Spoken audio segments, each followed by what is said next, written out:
Hey everybody, welcome back to another fantastic episode of Ready to Die Fighting. I'm Chris. I'm in my basement here with my mountain bike. This is Toxic Shock. I don't know if I've ever worked on this bike on the channel with you guys, but yeah, this is my favorite bike. It's my nicest bike, my coolest bike. I know what Toxic Shock means, but I think it sounds cool, so in this episode, I am going to be showing you how to make adjustments to your bike to make it fit you better and make it more comfortable. And this is all stuff that you don't have to buy anything. Minimal skill, minimal tools, just little adjustments to really dial that bike in and tune it to you. The most important thing you can do is start off with a bike that's actually the right size for you. I have a bad habit of getting bikes that are too big for me, such as Pluto's Revenge here. I really like this bike, but it is entirely too big. This is a bike for someone who's 6 feet tall. I'm 5'4.5". That half counts. Not enough to make this bike fit me. So no matter how much I adjust it, it makes my back hurt, makes my elbows hurt. I get kind of tired, it's very uncomfortable. I don't enjoy riding it. I enjoy working on it. I enjoy looking at it. I don't enjoy riding it. So make sure you have a bike that's the right size for you. That's the most important thing. But even if you have the right size bike, you still probably want to make some little adjustments to it so that it is comfortable for you and going to give you the most pleasurable ride, especially if you're riding long distances. All right, so like and subscribe, and we're going to get into this. And I just dropped a tool down there, so I'm going to grab that.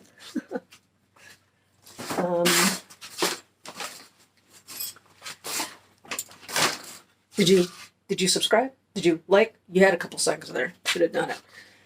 All right, so let's get into this. There's a lot of little things that you can do at various points of the bike that will make it more comfortable for you. The things you want to keep in mind is the contact points with the bike that you have, meaning like the points where you are in contact with the bike. So the handlebars, the grips, the pedals, that's where your feet are going to go, and then the seat, where your butt is going to go. That's where you're touching the bike. That's where you control it. That's where you want to make sure that you're going to be comfortable. So the simplest thing that you can do to make that happen is adjust your seat to the right height. It's usually just with a quick release like this. Pull it open, and then you can adjust up and down. If you pull it out and it looks rusty, or if you notice that it looks completely dry, like there's no grease or anything on there, put some grease on, or some, what's it called? Anti-seize compound, something like that, so that doesn't get seized up. It's very common for seats to just rust and get locked in there, and then you can't move them. Once you find a good height for the seat, and you want it to be in a spot where, if you're, oops,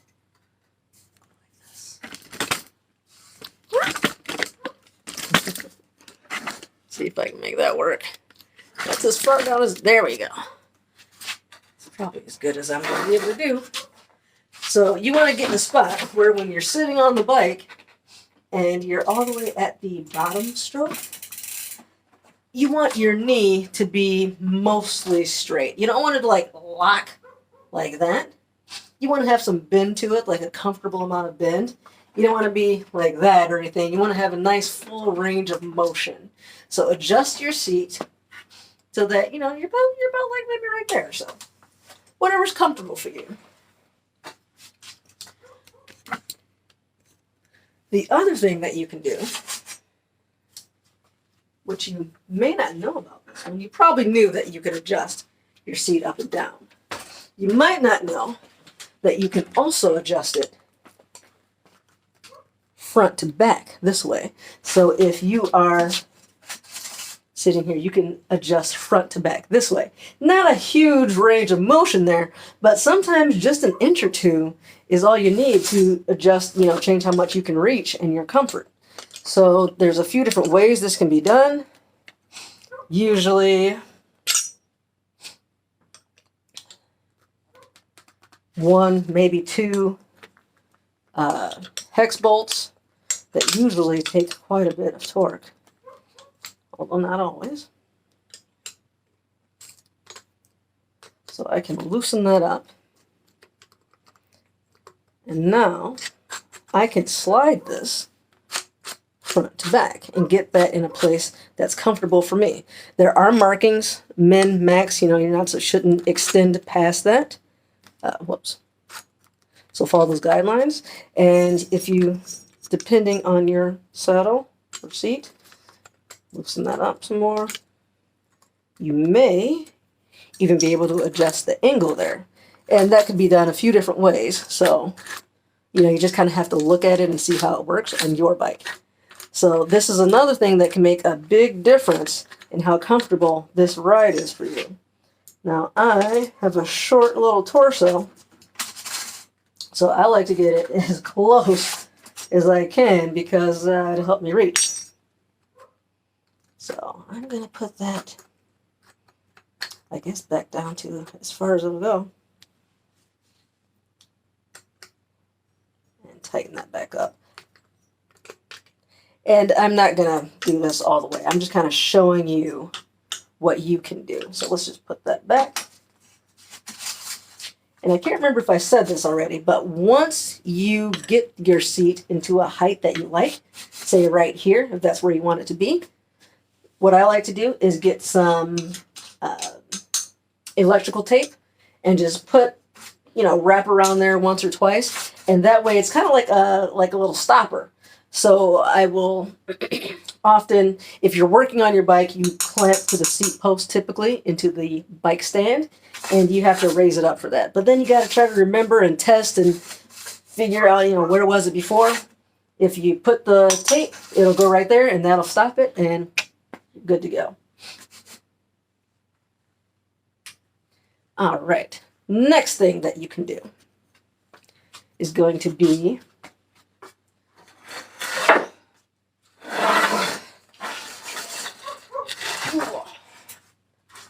working with the handlebars. There's a lot of, I was going to say tweaking, but I don't know that means what I want it to mean. There's a lot of adjustments that you can make with the handlebars to get them feeling good to you. Let me make sure it's good enough. So get on the bike and see how things feel. Seat's moving. That's not comfy. I'm gonna have to yeah, well, whatever. Get on the bike, see how things feel. And you can make adjustments with the grips. You can buy new grips, but we're not focusing on that. That is something that's going to make a huge difference, though. You can actually cut the handlebars, which I did a video, I think I cut the handlebars for sure on the blue bike here, but I don't remember if I did a video on it. So that's something that you can do if this is maybe too wide for you and you want to bring your hands in a little bit closer. Something else that you can do is adjusting the angle here.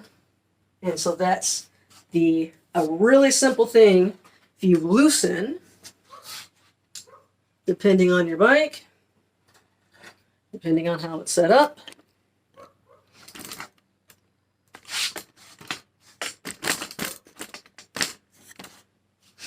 you can loosen these bad boys up.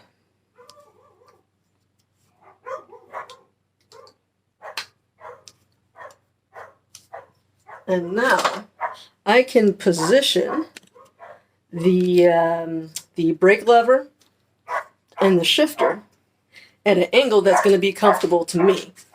Let me back you guys back up again. So if this is something that's really depends on you. Most people, you want to start out at like 45-degree angle, like about like that.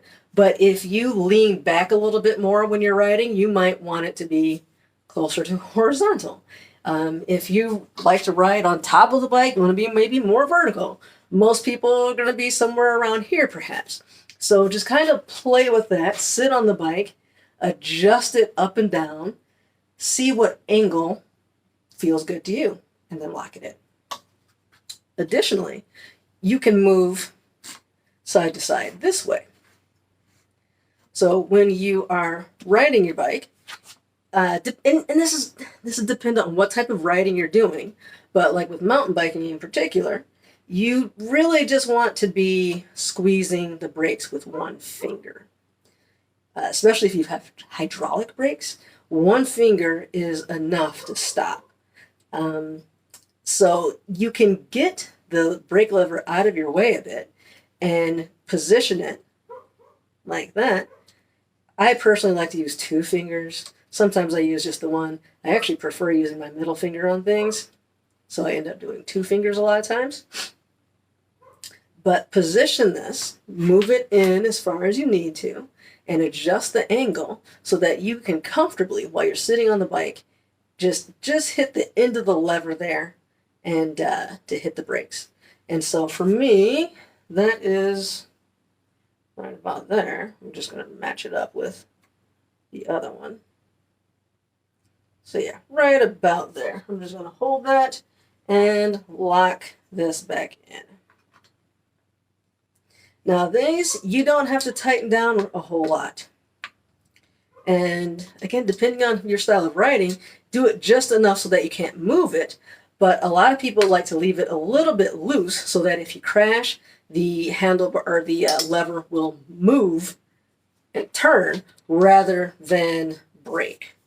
So that's up to you. I don't crash that much, so let me just put that kind of back how the other one was. I'm going to call that good enough for now. I'll adjust later. Not on screen. And then the shifter just kind of goes next to the brake. So just kind of place that. That kind of determines where the shift trigger goes. But, again, if you've got really long thumbs and you want to move it over some, by all means, knock yourself out. Do what works for your body and your riding style. So there's that. Additionally, with the brake lever, depending on what kind of brakes they are, if they are hydraulic brakes, they're kind of set to the responsiveness or whatever that they are. You may need to do if they're super spongy and like not working properly, you may need to do a brake bleed or whatever. But if it's properly filled with hydraulic fluid, it kind of just set where it's at. If it is a brake that is uses a cable, you can adjust that cable tension and give yourself different amounts of springiness and rigidity. But what you can do on either one is this lever positioning. You can adjust that. So see how my finger comes right here and reaches that lever nicely. I don't have to stretch very much. It's just boom, and I can just wrap around. If I could not do that, there's a small opening here. This takes a 2mm Allen key. And let's see. I'm going to adjust this so that you guys can see how it moves, perhaps, hopefully. And you can turn that and see how it's moving inward. I don't know if this angle's the best. And so now I'm getting even more of my finger on there. Or I can turn it the other way and give myself more space. Make it a bit more extreme. I don't know if you guys, can you see it moving outward? And so now my finger barely reaches it. So get yourself into a position, depending on your finger length, your hand size, how much you want it to be able to come in, and you can make this adjustment, get it right where you like it and where it's comfortable for you, so that you can quickly and easily and comfortably grab those brakes when you need to and stop in an emergency. I think, and you want to try to get them similar to each other. I feel like that needs to come in just a little bit more.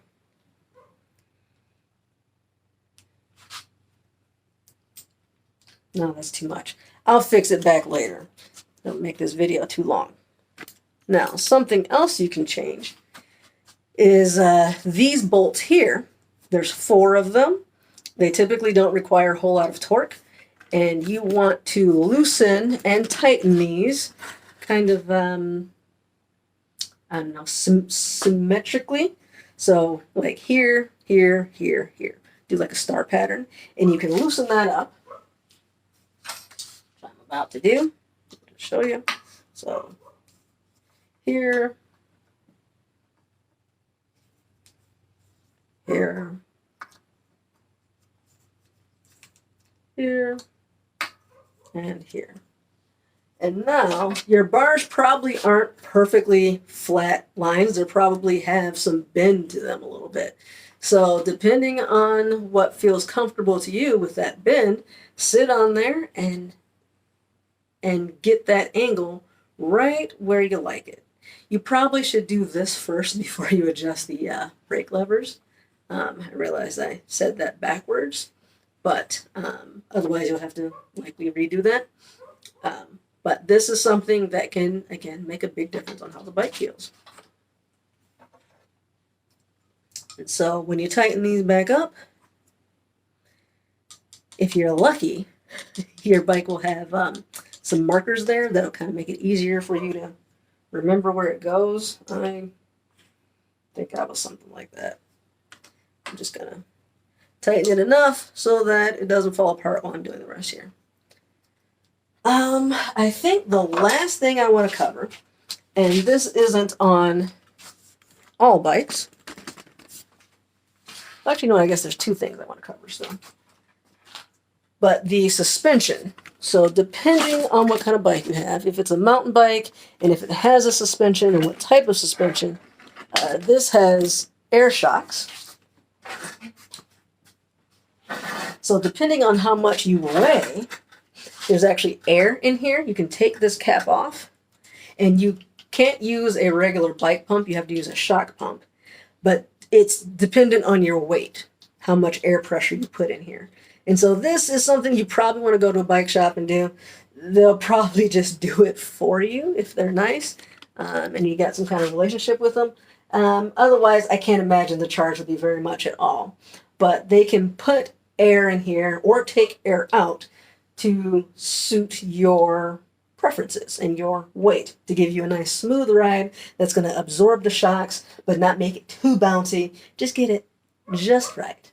But you have to have a special pump, an air shock pump, in order to do that. Not all suspensions have that option though. Whatever. Last thing all bikes can do, really easy adjustment, is how much air you put in your tires. So I find that going with higher air pressure is going to be a faster ride, is better on like concrete and things like that. But on dirt, or if you want a bit more grip, a bit more traction, going with a lesser air pressure. So on the tire itself, they give you air pressure, but it's always in a range. It's not like one number. And so if you have a air pump that has a gauge on there, I think this one has like a max of 25 PSI. So you can just fill up to that pressure range that you like, try different things, higher pressure, lower pressure, see what's most comfortable for you and your terrain. And that's going to have a huge impact on how comfortable that ride is for you and what kind of traction you get and speed and all that. And that's something I learned the hard way with this bike, because with it being these big fat plus tires, riding on concrete, I had to pump it up a lot or else it was a lot of drag. I think that's it. So I try to go through that as quickly as I can. All these things, tweak, adjust, sit on the bike, ride the bike, figure it out, and by the time you're done, this thing should be specialized, customized specifically to you, and is going to be far more comfortable for longer rides, or if you're dragging a bunch of stuff, or you just want to ride your bike and having fun. It's better if it's comfortable for you. So, thanks for watching. Like and subscribe, and I will see you guys in the next video.